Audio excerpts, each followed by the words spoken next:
വെള്ളാപ്പള്ളി നടേശന് പിന്തുണയുമായി ബി.ജെ.പി. നേതാവ് വി. മുരളീധരൻ.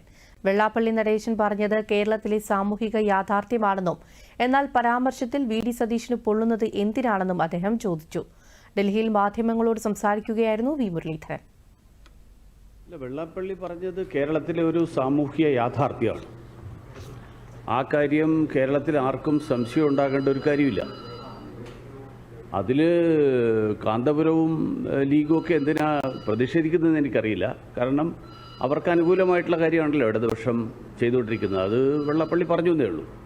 കാരണം ഏറ്റവും ഒടുവിൽ സ്കൂൾ സമയം പോലും മദ്രസകളുടെ സമയത്തിനനുസരിച്ച് ക്രമീകരിക്കണം എന്ന് മതസംഘടനകൾ നിർദ്ദേശിക്കുന്ന തലത്തിലേക്കും അത് സർക്കാർ അംഗീകരിക്കുന്ന തലത്തിലേക്കും എത്തിയിരിക്കുകയാണ്. ആ യാഥാർത്ഥ്യം വെള്ളാപ്പള്ളി പറഞ്ഞു എന്നുള്ളതിൽ ഇവരാരും പ്രതിഷേധിക്കേണ്ട കാര്യമില്ല. പക്ഷേ എനിക്ക് മനസ്സിലാവാത്ത കാര്യം, കാന്തപുരവും അല്ലെങ്കിൽ മുസ്ലിം ലീഗും ഒക്കെ പറയുന്നതിന് അവരുടേതായിട്ടുള്ള കാരണങ്ങളുണ്ടാവും. അവർക്ക് കാര്യങ്ങളൊക്കെ നടക്കണം, പക്ഷേ അത് പുറത്ത് ജനങ്ങൾ അറിയരുത് എന്ന് താല്പര്യമുണ്ടാവും. പക്ഷേ പ്രതിപക്ഷ നേതാവിന് എന്തിനാ പൊള്ളുന്നതെന്ന് എനിക്ക് മനസ്സിലാവുന്നില്ല. കാരണം സർക്കാരിൻ്റെ